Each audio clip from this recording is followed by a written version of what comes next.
Arizona, Colorado, Indiana, Michigan, New Jersey, Tennessee, and Virginia. WynnBET is now live in all these states, and the excitement of Wynn Las Vegas has finally landed in online sports betting and casino play.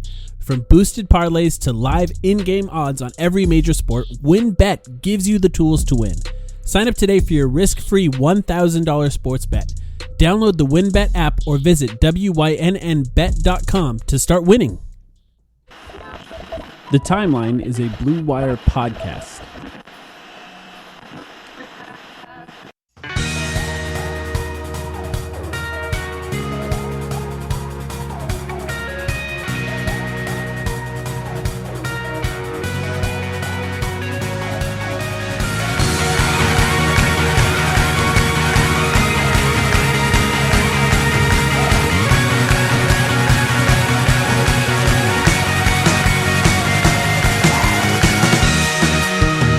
Welcome to the Timeline, a Phoenix Suns podcast. My name is Mike. I'm here with Sam. Sam, how you doing? I'm doing great. The Phoenix Suns are unstoppable right now. It's really kind of wild that, first of all, Devin Booker's back, and it was obvious right away that he was back. Even as he struggled in the first half, like the difference he makes offensively was remarkable. But even beyond that, how well they played without him was really incredible, and I think it really shows how good this team is overall, I think. Yeah, I should say unstoppable except for like that one loss to the Clippers last week that they had without Devin Booker. But to your point, immediately after that, how awesome of a weekend did they just have? Beating the Wizards by 20, beating Charlotte by 31. I don't even know where to start with the Charlotte game. I don't even know where to start. Like 23 pointers. That's a good place to start. 23 pointers is obviously awesome. I mean, you just go down the line and like JaVale McGee led you in points. He played 16 minutes. Mm-hmm. Yeah. Landry Shamet had 15. I mean, 9 guys in double figures. Like that's where do you start with that? How do you begin to dissect what this team is doing right now sometimes? Because it's just so well balanced and such a well-oiled machine on both ends of the floor. Yeah. Well, one thing I want to point out is that this was the first game since Mikal Bridges dislocated his pinky that I felt like he was firing his shots with the type of confidence that he had before that injury. And, you know, he played 30 minutes, which for him is low. Of course, it was the most minutes of anyone on the team because he plays the most minutes of anyone on the team consistently. But he had 16 points in those 30 minutes. He was 6 for 10, 4 for 6 from 3. He was just shooting threes, pulling up, you know, shooting the quick corner threes, doing everything he could to hit those threes, and then occasionally getting to the rim. But it looked to me, specifically for him, that he probably feels much more confident in that hand, his shooting hand in his pinky, than he did before. Because later on in this episode, we're going to talk about how they played without Devin Booker and how that could affect them going forward. But I don't think his confidence was there for a significant portion of that time, and it looks like it might be back. You know what's kind of remarkable? I just pulled up Mikal's stats ever since he dislocated his pinky in that game, right? And I didn't include that game. So I started with the game after that to just to try and put your theory to the test there. And first of all, you're great. You're 100% right, because our patrons know, and you know, there are relatively few of you or whatever, but anyone who did listen to our last Patreon episode would know that I freaked out about Mikal Bridges a little bit. a little bit. I think it's okay to say. And my reason for doing so was just that, given the situation at the time, this was like, several days ago now, before the Wizards game, that's when it was.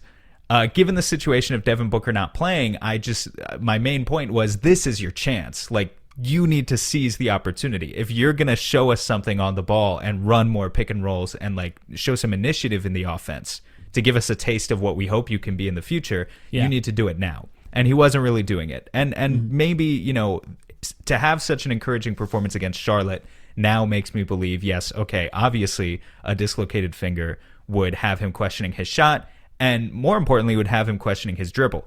But I just want to point out, he was taking fewer shots, but we also freaked out on Mikal Bridges over a stretch where he shot 49% from the field, 41% from deep, and 91% from the free throw line over the past 6 games. That's a bad stretch for Mikal Bridges.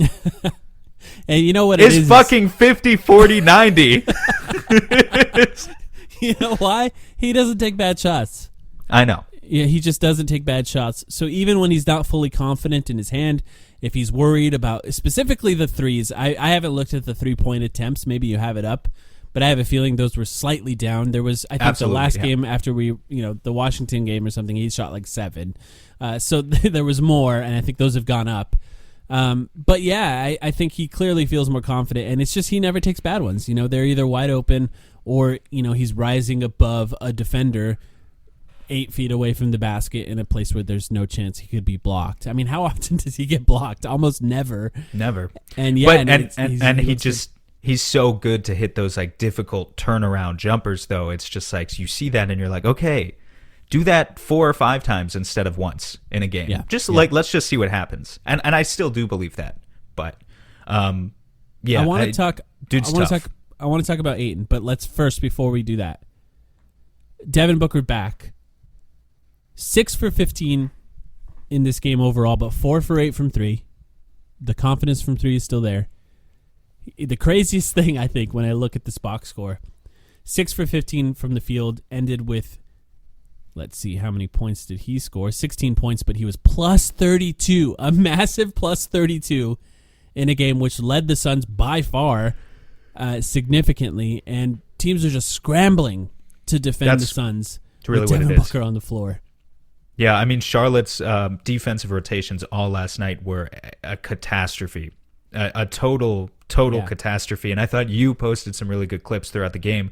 You posted a clip of, and we've talked about this before with Devin Booker, fooling the defense with just his eyes and the kind of draw that he has, obviously as a scorer, but then what that does for his playmaking and how it augments the guys around him. I think of that one particular clip, it ended in a Cam Johnson 3. But just Jake in Crowder, general... yeah. Oh, was it? Okay, sorry. But just in general, a game with 20 made threes overall. You're going to find Cam Johnson in the corner. You're going to find Jay Crowder in the corner. You're going to get Mikal Bridges. Everyone's going to get looks. And, Book was back. I love the confidence with his three-point shooting as well. It looked good. Took him a few shots to get going in the first quarter, but looked good overall. And obviously a great result. And even the defense... Charlotte couldn't score in the first half. They ended the first quarter. They ended with 15 points. They did much better the rest of the game, but like at that point they were in such a hole, 15-37 at the end of the first quarter, and the defense looks really good. Devin Booker understands where his teammates are going to be. There are times where he still gets a little lost off the ball or helps a little too much. But I think the other teammates understand Devin Booker's tendencies as well. We've talked a lot about it before. Mikal Bridges makes up for a lot of Devin Booker's mistakes off the ball because he just has played with him enough to understand where he's going to be. So they look really, really great with Devin Booker back. But the story, I think, the story of the time where Devin Booker was out is DeAndre Ayton, because Ayton led the Suns in scoring without Devin Booker. 19.4 points per game, 57.4% field goal percentage, 10 rebounds a game, and I believe was third in the team in assists at 2.6 assists in the time with Devin Booker out as well. The assists were kind of a disaster compared to when Booker plays, I'll be honest. But still, 2.6 assists from DeAndre Ayton. It's a lot. It's more than his average. It's a lot. No, it's huge. It's huge. And so, you're burying it here. Are we ready? Are we ready to start a dialogue? I think is at this going to be the episode?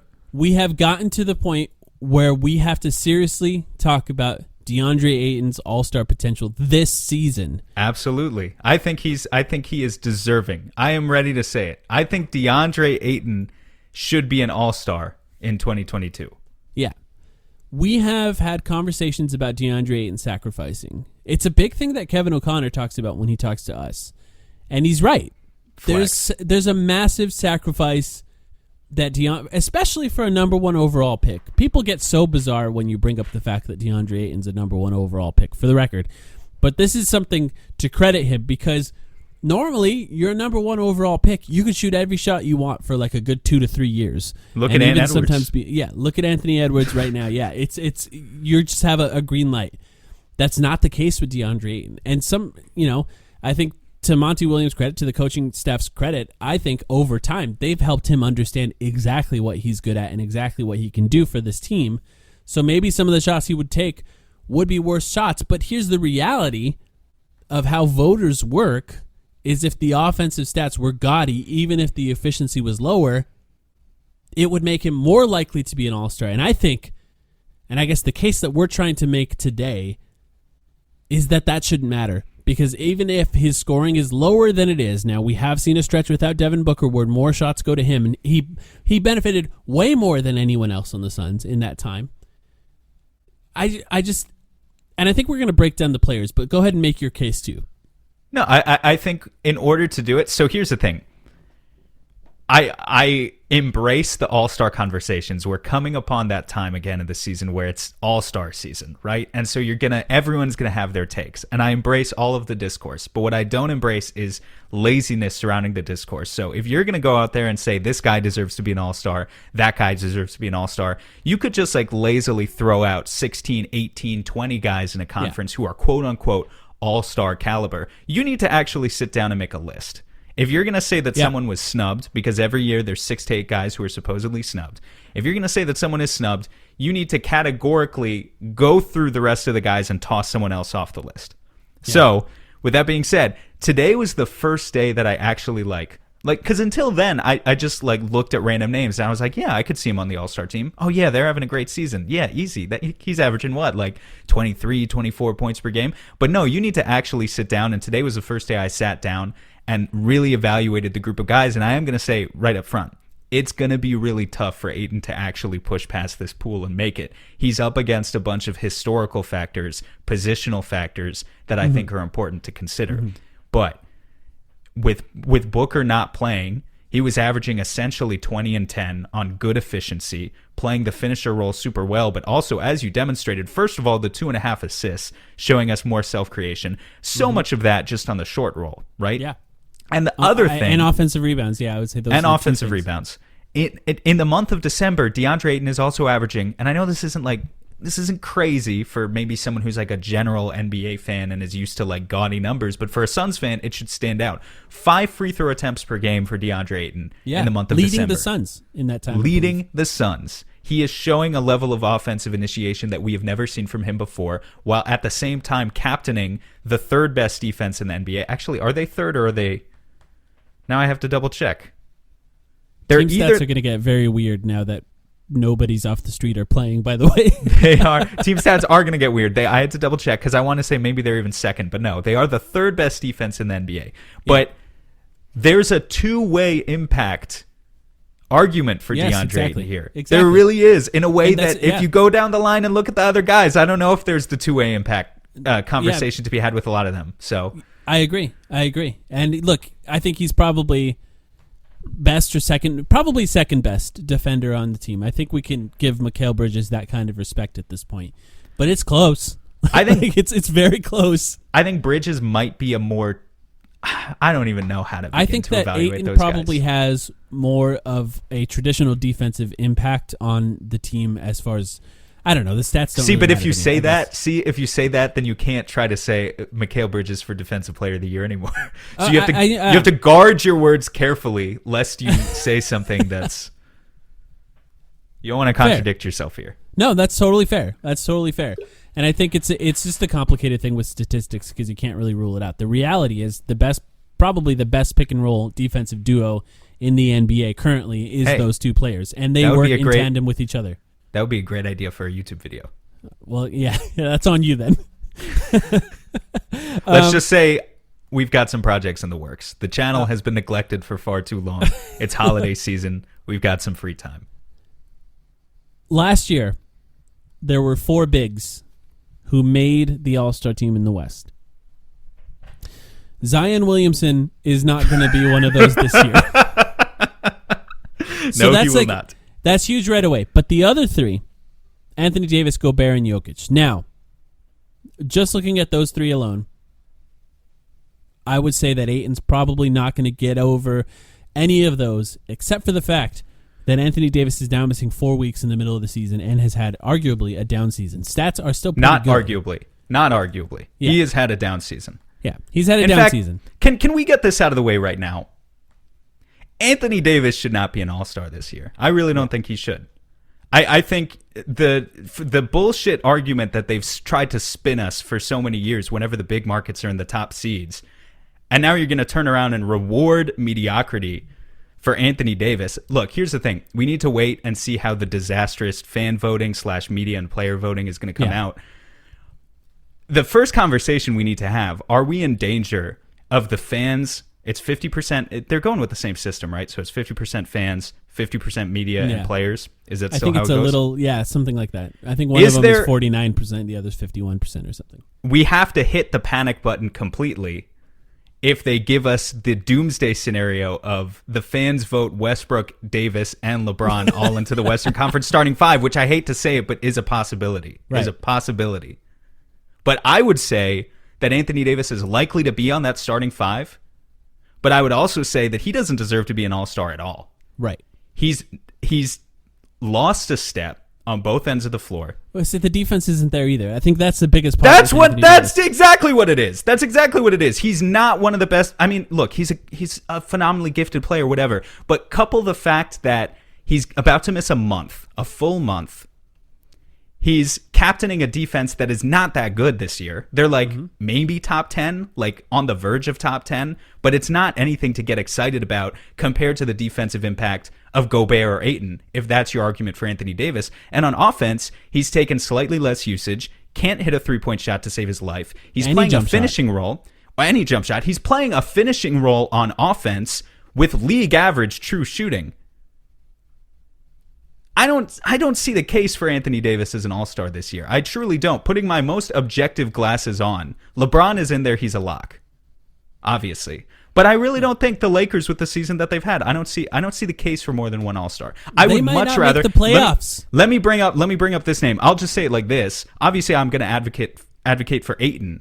But also, I would much rather see, like, if Karl Anthony Towns gets snubbed and Anthony Davis is an all-star and the Wolves have a better record, which is a possibility, and Karl Anthony Towns is the first option on his team and Davis is not, that is a travesty. And by the way, the Timberwolves have a better defensive rating than the Lakers, and that is a fact. Yeah. Well, Towns is no longer the first option on that team because nobody can outshoot. He's averaging the most points. He's averaging the most points. That even works better in his favor. He's taking fewer shots than Anthony Edwards and scoring more points. How about this? Every single time the Lakers play with Anthony Davis in the lineup, Lakers fans will trend the words "trade AD." They don't even like watching him at this point. They don't. They've turned. They've totally turned on him. It's just it's not a. You're right that they're the Lakers, and we should factor that in that they're the Lakers. But like if we're just looking at last year alone: Zion, Anthony Davis, Gobert, Jokic. Zion's out of there. So say they have four bigs again, they may not. They don't have to. Like that's something that we need to remember. They don't have to. It's a weird season in general. Players are out. So Zion's out of there. I think it rests on whether or not Anthony Davis gets an All-Star nod because I think Gobert will. So Jokic is the best player in the NBA this year. I'm willing to make that concession on Gobert. Jokic is a lock, obviously. So we're just saying we're gonna toss in Jokic, Gobert. They're in there. I'll toss in Gobert because I think he deserves it. Yes. And I think Towns is gonna get it too. Over Ayton. So I think we're talking about whether or not Anthony Davis or DeAndre Ayton, basically DA or AD, if you will, can get that last spot. And what a place to be right before the Suns play the Lakers, by the way, without Anthony Davis. But like the Lakers are not good with Anthony Davis on the floor this season. The Suns are the best team in the NBA with DeAndre Ayton on the floor this season. I don't really know how to talk about this any other way than that. Yeah. I mean, it's just tough when you need to get the third All-Star. You know, if Ayton was viewed as the second best player on the Suns, this would be different. But most people in the national discourse, rightfully so to this point, obviously, right, view him as the third best player on the Suns. Yeah. And so we can agree we can agree Paul and Booker are locks, right? Yeah. Yeah. The Western Conference, this is the other fun part about this conversation, by the way, not even related to Ayton. So have you sat down and like made the rest of your list? No, but the Western Conference isn't as impressive as it's been in years past. Right, but that kind of makes it fun. Oh, yeah, absolutely. Like, so the guards, But like it means there's less locks, I guess, is how I would look at it. Right. The guards, Curry's a lock. Yeah. Chris Paul is a lock. I think. I agree. Yeah, Devin Booker. Booker and Mitchell are locks. Yeah. Then you got one spot left, 2 spots left. A few probably. Yeah. The real place where it gets crazy is once you get to the forwards, because the forward depth chart in the Western Conference is objectively a mess. I guess Doncic you could say guard. That's like kind of like a fifth guard. Right. And then maybe, if Ja Morant comes back in time, I would maybe give my spot to him. Mm-hmm. But, it depends. Are the fans going to vote? Seriously, are the fans going to vote in Russell Westbrook over Chris Paul? Because that's a possibility. Ugh. And if that happens, then that fucks everything up. If Russell Westbrook doesn't get in, I think you could make the argument for Ja Morant. You can make the argument for Shea, for De'Aaron Fox, for DeJounte Murray even. Like, there's a lot of different ways you could go with some of these kind of flex spots in the Western Conference. It's really interesting. Yeah. But the point is, Paul and Booker are in there. Ayton's going to be tough as a third cell.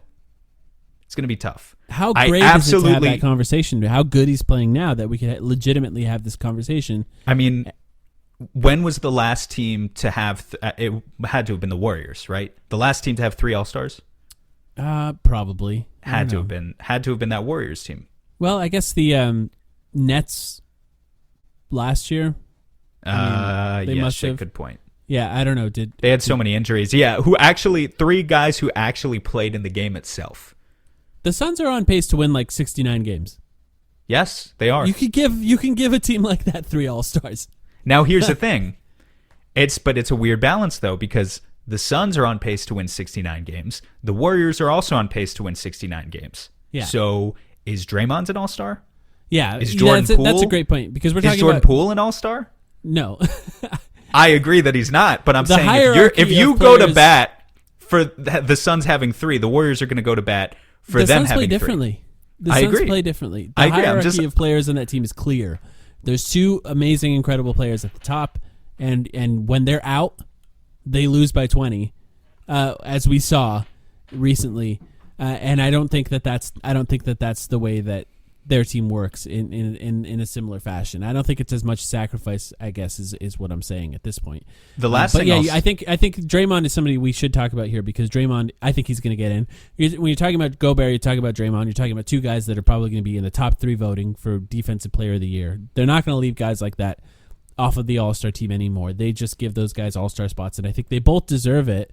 So yeah, it's an uphill battle, I guess, is what we're talking about in this case. I think we've sort of just made it a roster of 12 collectively. So the guards, you've got Curry, Paul, Booker, Mitchell, Doncic. Forwards, I only have 3 forwards according to this kind of... I mean, the guards are kind of forwards in a way, but LeBron, Paul George, and Draymond.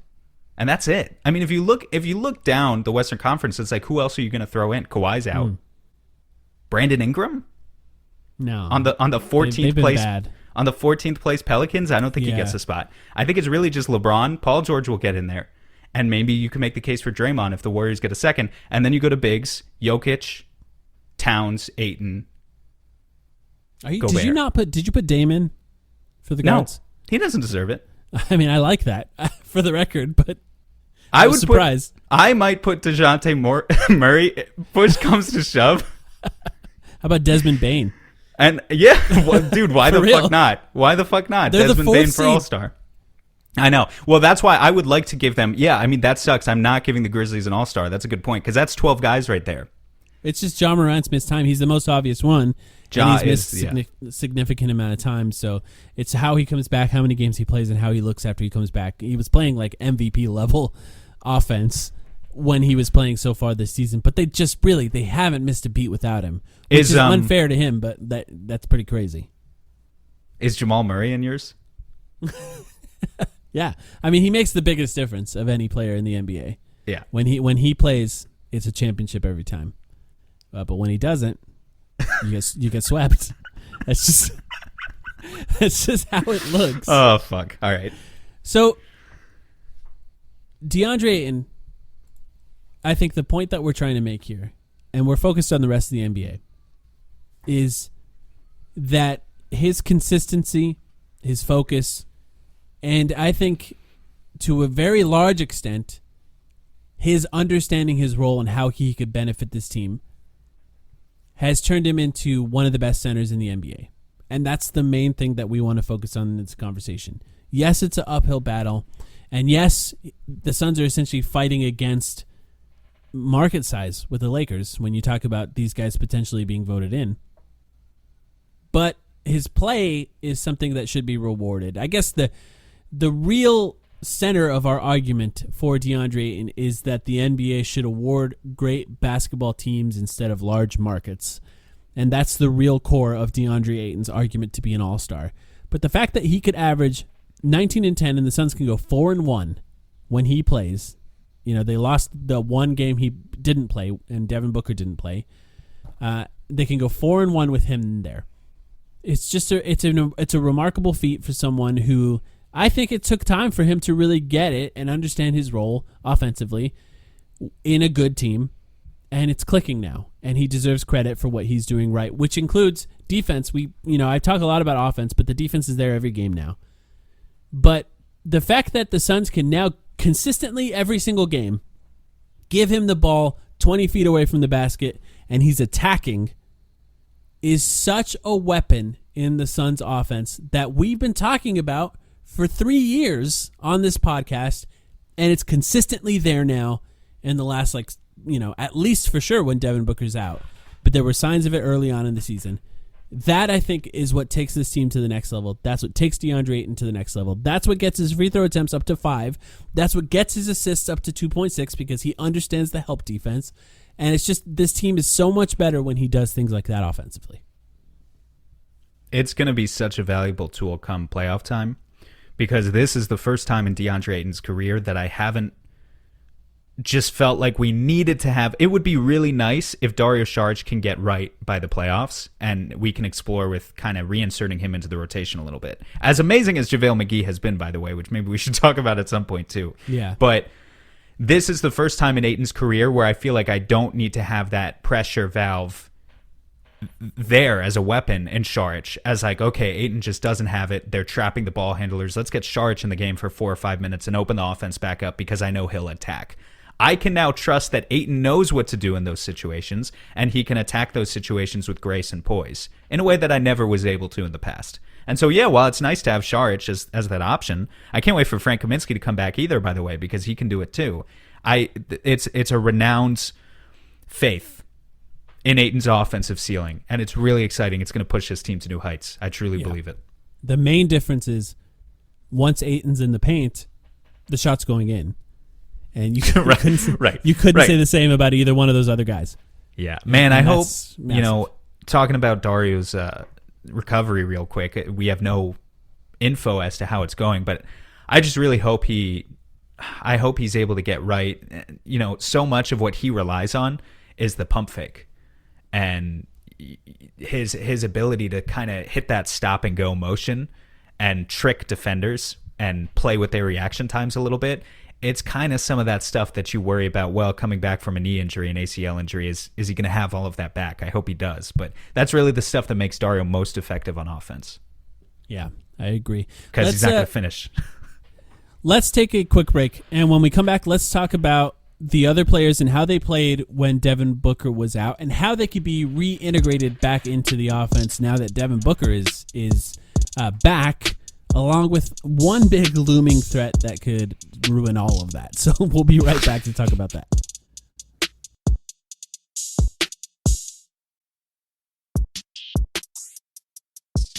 Okay, Sam, let me read you the leading scorers in order for the Suns when Devin Booker was out for 7 games. The Suns went 5-2. DeAndre Ayton, 19 points a game. Number 2, Cameron Johnson. Yeah. 14.6 points per game. Number 3, Chris Paul, 14.3 points per game. Number 4, Cameron Payne. Getting further and further away from Mikal Bridges here. Number 5, Cameron Payne, 12.9 points. Number 5, JaVale McGee, 12 points. Number 6, Mikal Bridges, 11.4 points. Jay Crowder, 11.1. Landry Shamet, 10.4. That's right. Balanced. 8 players in double figures when Devin Booker was out. Never do you want players to be injured. The ideal scenario is the team is healthy the entire season. They beat the hell out of teams, get used to playing together, and then it clicks in the playoffs. But having said that, Devin Booker takes a lot of shots for this team. And sometimes some players struggle with confidence. To take those shots and redistribute them to the rest of the players in this team can have an effect going forward with how these guys play and the level of confidence they bring to this part of the season that we're going into now. What stands out to you about what I just said about these guys?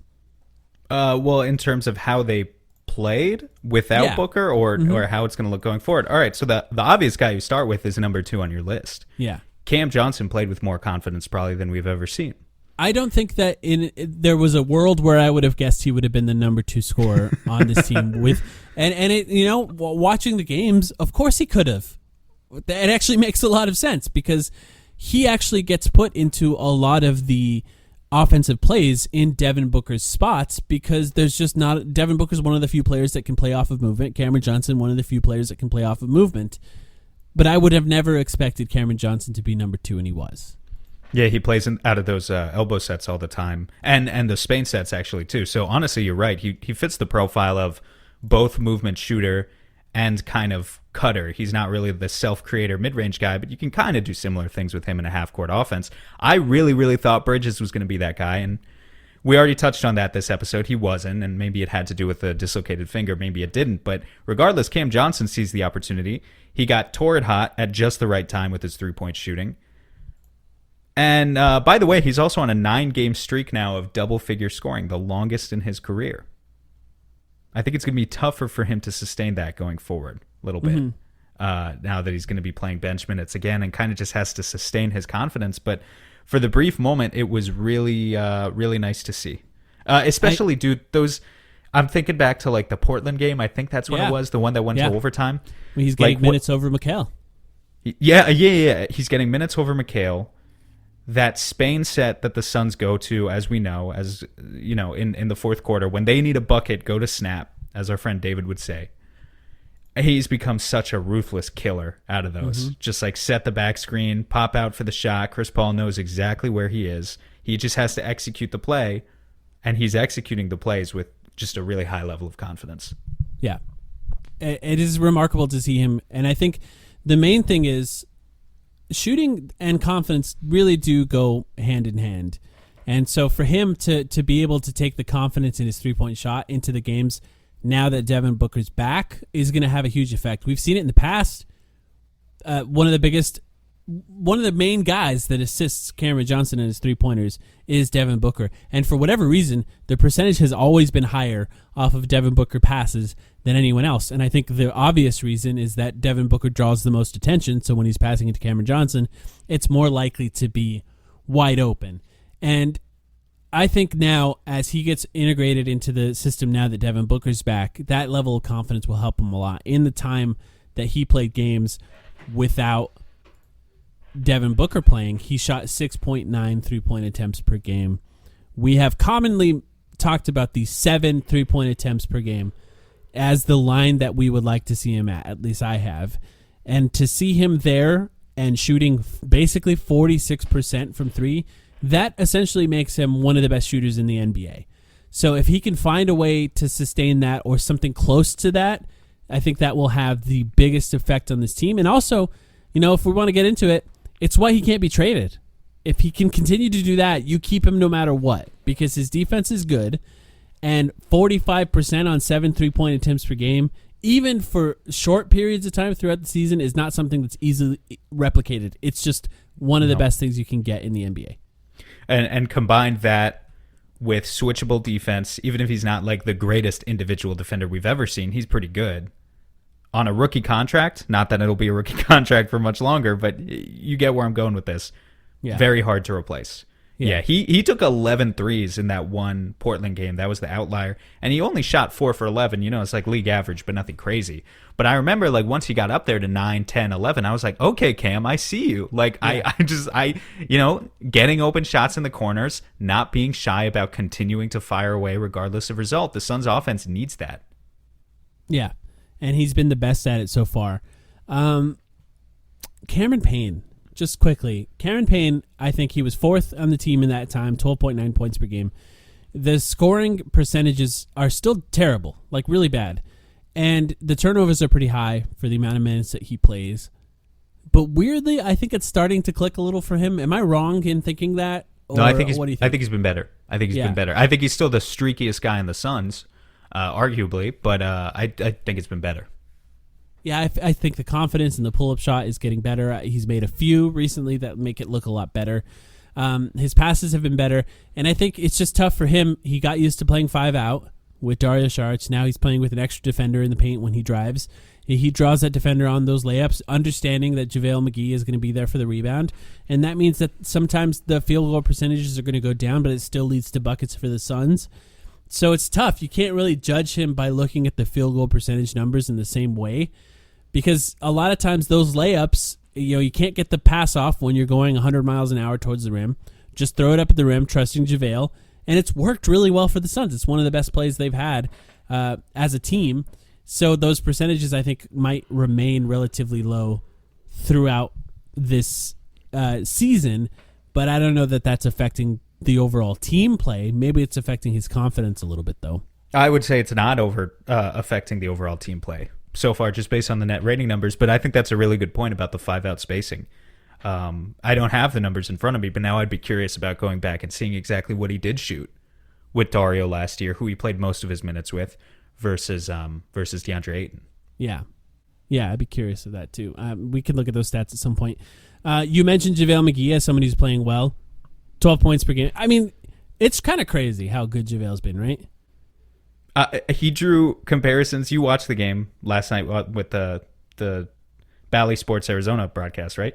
Where he drew comparisons to, I believe it was Kareem Abdul-Jabbar, George Gervin, and Hakeem Olajuwon in the same broadcast. Which of course was slightly facetious, I would say. Slightly facetious, but you saw the George Gervin layup. Yeah. I mean, awesome. it kind of looked like it. EJ raised the possibility of 6th man of the year, and I will just say right now, I don't see it for a guy who's averaging 15 minutes a game. They've never given it to someone. You got to average like 25 minutes a game usually if you're the 6th man of the year, But he's playing like as good as anyone possibly could in those 15 minutes. So I don't know. Maybe there's a case. What do you think? Yeah, about that I think there's no chance. Yeah. But it's not because of how he's playing. It's just not who the award goes to. I mean, the numbers are so good. But I do have no feel on who's going to win that award. They're so good. I mean, it's not going to Jordan Clarkson again, that's for sure. So. Yeah, I don't think it is. You're right. No, he's been terrible this year. So I don't know who the obvious guard is to step up at this point and claim it. Yeah, it could have been Cameron Payne, I think. He had a small chance to do that. Maybe it's going to be Cameron Johnson. If he can continue his play, shooting the way he is, I mean, you can make the case for him, but I think the scoring is going to go down for him a little bit. Now we're up to the 6th scorer, Mikal Bridges. I think we talked about him to start this episode. You seem to have calmed down in how you feel about him, and I guess to me, I was sort of focusing on when we last talked about it, I was only really focusing on the fact that it appeared that he wasn't confident in his shooting hand because of the dislocated pinky, and that made me less worried about it. It was really, I think, the most poorly timed injury as far as the opportunities that he had to be more forceful with his offense. It came at the worst possible time, and that's all I really think about when it comes to him, and I think he's going to get back to normal coming up pretty soon. Yeah, I think we've already established that even the baseline for Mikal Bridges, if he doesn't have all that in his bag, is well worth the price of admission. So I'm not concerned about like his value or anything, or that he's cheating the Suns out of a bag or something, Yeah, but yeah, I am thinking about the line that we set in our preseason episode where we were really like, he could be a 16, 15, 16 points a game. I mean, I think I broached the idea of, Mikal could be a 16 to 18 point per game guy this year. And now we're at a point in the season where obviously it's just not going to happen. I'll hold the L on that one. Wasn't right on that one. But by the way, I thought about it a little more. Sorry to go back to the whole 6-man talk real quick. Yeah. Tyler Hero is going to win it. Oh, yeah. That's He's going to one. win. Yeah, he's been really good this season. Landry Shamet, I want to ask you this, just sort of straightforward.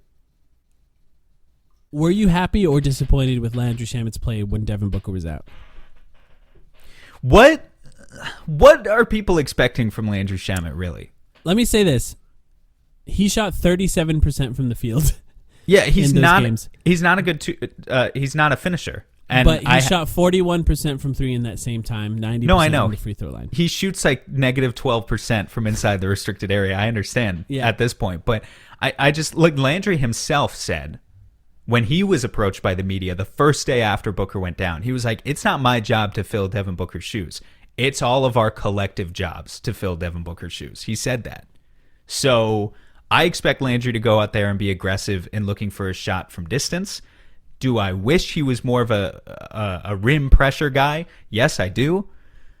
But at the end of the day, like the contract doesn't bother me that much anymore. I think he's doing enough to justify his spot in the rotation. It wasn't great, but it wasn't bad either. It was just kind of more of the same, I would say. I think that, I'll be honest, I was a little disappointed with how he played, but 41% on 5 threes a game, that's pretty good. It really comes down to the fact that Cameron Payne brings you more when he's on the floor, so Cameron Payne eats some of his minutes. Cameron Johnson, it was significantly better than him through this time, and that just means he falls back in the rotation. He still averaged 27 minutes a game, Landry Shamet, with Devin Booker out, but I expected him to do a little bit more with those minutes, and I think the expectations that Monty Williams and James Jones set is part of the reason. You know, they talked about him doing more than being just a three-point shooter, and to be honest, although I think he's relatively fine defensively, he's not like a major sore spot on the team defensively. I do think that he's just fine defensively, and offensively, he really has brought nothing other than three-point shooting. The three-point shooting matters, and the type of three-point shots he gets matter. So I wouldn't say I'm overly disappointed with him so far this season. I wish that we could have seen a little bit more from him, and honestly, I don't think that he earned it. Really, other guys earned it. You know, when it comes to minutes, other guys earned those minutes over him. That's not his fault. Earned it is a funny proposition in just in this scenario, because it's like the Suns were desperate. What was the alternative? Play Elfrid Payton? You wouldn't. Yeah. No. they did, but yeah. By the way, we haven't. I mean, yeah, they did play more Ish Wainwright. I don't think that's the answer. So Landry did his best with the time that he was given. And I think those of us who have been paying attention to his career have never been under the impression that he would be like this crazy, I don't know, like Jordan, to use his name again and for a second time this episode, like a Jordan Poole type scorer for the Suns. He's just not going to play that role. But yeah, I think his defense has been fine. And his offense, yeah, I mean, you're right, dude. It's mostly just been shooting. Yeah. Where are we at with him in a playoff rotation? I don't think he's going to get played off the floor by anyone in the playoffs. I think his defense holds up to that level. I think that as we get further along into the playoffs, assuming the Suns make it deep into the playoffs, I think that his minutes will go down. I agree. I think it's in a size thing, really. In a Bucks series, do I want him like being posted up by Chris Middleton? No. Yeah, no. Right? Like there are mismatches where I can just see it as you get deeper into the playoffs. But in a first to second round series, no one's going to play Landry Shamet off the floor. He's structurally and fundamentally fine. Yeah, and I think players do guard him from the three-point line, and even if he's not hitting shots, I think he provides value with the fact that it gives more room for guys like Devin Booker, DeAndre, and Chris Paul to get into the lane and take the shots that they like to take. So, there's still lots of value there. I would say that just based on the expectations that were set early on in the season, I think he could have played better. And I think he has a chance to get better. I think the finishing numbers are like extremely bad. Extremely there has bad. To be some regression coming. Positive. And I think, they're going to get better. I don't think that they're going to stay that bad. He just gets I think he's a little too confident in his ability to dunk on guys because I haven't seen it yet, but he thinks he can. He definitely thinks he can. Okay. It's not been the most fun week or 2 weeks to closely follow the NBA. And I say that because there is a wave of COVID cases that's sweeping over the NBA currently that has yet to hit the Suns, but likely will soon. And it kind of sucks. It really does suck. Mm-hmm. It messes with the games that they're playing. It messes with the continuity of these teams. It could have longer term effects on some of the players. We don't really know. It doesn't seem like it's overly affecting vaccinated players at this point, so that's good news. But I guess part of me, as excited as I've been, is sort of bracing myself for some sort of news. As you should be, yeah. About the Suns going forward. And that sucks, but I expect something to happen relatively soon. And to be honest, yeah, no conspiracy theory here, but probably after Christmas, I'd say at this point. But yeah, what do you think? Yeah, I think we had to talk about it, regardless of, I know some people are probably rolling their eyes, whatever, but like it's a major news item in the NBA right now. And if you're following closely, the Suns have been spared to this point. I think 2/3 of the league has had guys in protocols by now. So the Suns are kind of in that last third where it's everywhere. It's an inevitability. Like the Suns, they played the Hornets last night, 2 hours after Cody Martin went into protocols. They're playing the Lakers tomorrow, who have a smattering of guys in protocols. They play the Warriors on Christmas, if that game's even still going to happen. I think it's going to happen. But Andrew Wiggins just went into protocols yesterday. This is a situation that's developing day by day, and I think it would be honestly naive to say I think the Suns are going to escape out of it unscathed. So you just deal with the punches that you're dealt with, and this Adam Silver has made his bed with this decision of they're just going to try and get everyone herd immunity, I guess. I don't know, but at least for the next few months until the next wave hits. But you're just going to have to deal with it as the news comes in. Yeah. From a basketball perspective, we've seen like the Suns deal with adversity now, and the NBA Players Association also came to an agreement that says like now you can sign replacement players if you need replacement players for the next couple weeks. So if that has to happen, that has to happen.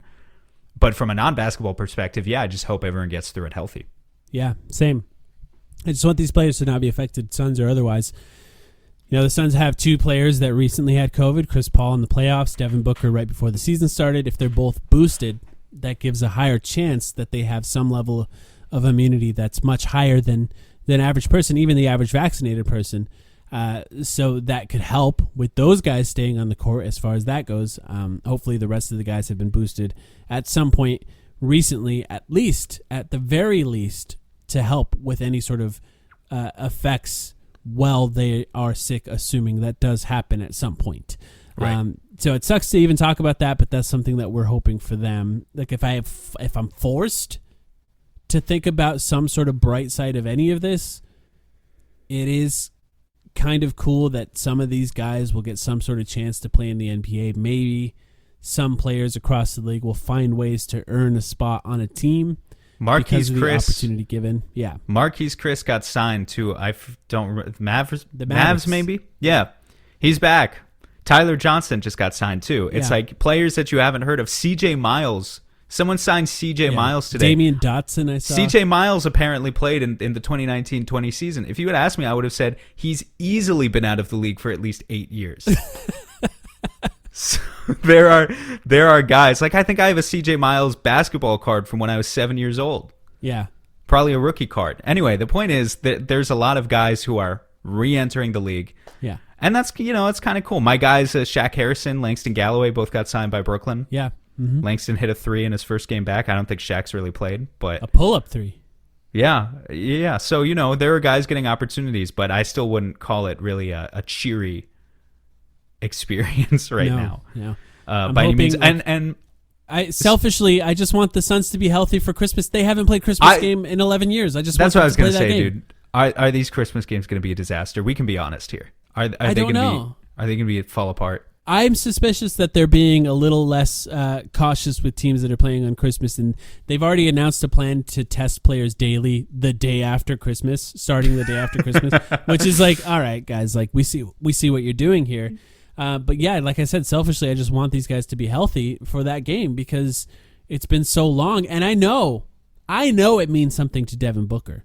I know it means something to DeAndre Ayton and Mikal Bridges. Chris Paul's done it probably 10 times at this point, but those guys never have.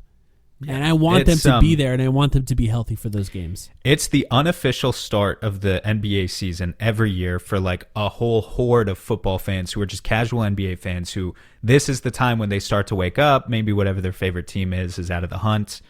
And you just start to wind down with other sports and say, hey, okay, basketball's on. Like Christmas has always been that day. Christmas has always been the NBA's day. Mm-hmm. And I can tell you right now, I mean, if it's a good game with both sides healthy, and the Suns and Warriors will be the two best records in the NBA, that game is going to draw the best ratings of any NBA regular season game this year. Mm-hmm. No doubt. Exactly. Yep. So it's something that we're going to have to talk about going forward. Like we don't want to talk about it. It's not something that we look forward to talking about. I've been dreading even this conversation since we started recording this podcast, but it is what it is. And so far, nothing for the Suns. Maybe by the time you're listening to this, we have more news about that. Hopefully they can find some way to get out of this unscathed. I'm not really sure that that's going to be the case. But lastly, before we go, any thoughts on the Lakers game? We're going to be, for the record, Patreon friends, we're going to be calling it live. Yes. And I'm excited about that because I don't like them. And I think it will be fun to hang out with a group of guys that also don't like them. But yeah, any thoughts on that game? Well, our watch party is going to be really fun. That's my initial thoughts. So come and join the watch party. You know where to find it on Patreon, subscribe, and all that. Those have been really fun so far. We'll do one more New Year's Day versus Boston after this one against the Lakers. In terms of the game itself, I don't view the Lakers as a threat, especially not with Anthony Davis. So I am as confident as I've ever been in the Suns, and I have no reason to believe they're going to let me down going into tomorrow. But we shall see. A beatdown would be fun, wouldn't it? Beatdown would be fun. Just absolutely destroying the Lakers would be fun. But because we are calling the entire game live on playback, and everyone will have access to our live reactions, I really hope I don't have to eat my words. So the Suns, because it would be a painful experience now if the Suns didn't come through, but we'll just have to wait and see. Yeah, I think the Lakers have been up and down, but like down more than up lately. LeBron has been up recently. Yeah, LeBron's been good. I mean, LeBron's still good. He's the best player on that team. But the Suns have a chance to they're falling out of the playoff race. Essentially, if they start losing some games here, they may not make the playoffs. At the very least, they're probably going to be. They're on pace to be in the play-in tournament, and so these games mean a lot to them. And I think we might actually see Anthony Davis the way he's been shooting. We might actually see a lineup where LeBron's actually playing with shooters. So that could be a little more tough for the Suns. But I think now that team and the Suns have some sort of history, being that they played in the playoffs, and the Suns have been much better since. I guess they do have the built-in excuse of they would have won if Anthony Davis was healthy in this game as well. But I'm looking forward to that game. If you want to join us, check out our Patreon. If you're already in there, make sure you don't miss it. We want to get as many people as possible into that watch party. Anything else before we go, Sam?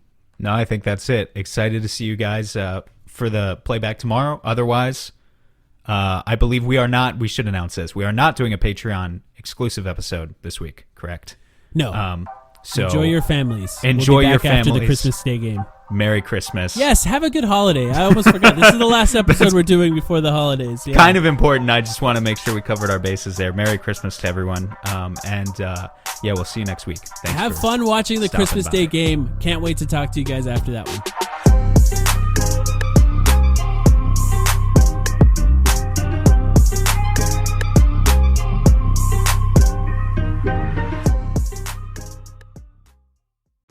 For over a century, Johnny Walker has shared its bold spirit with the game of golf. Now, crafted with Devereaux Golf, Johnny Walker introduces the Johnny Walker Blue Label-inspired Sunday Golf Bag, elevating the game with sleek design, blue label hues, and refined gold accents. Celebrate your hole-in-one with a premium Sunday bag crafted by Devereaux Golf. Submit proof of your achievement to johnnywalker.com/blue-in-1. Please drink responsibly.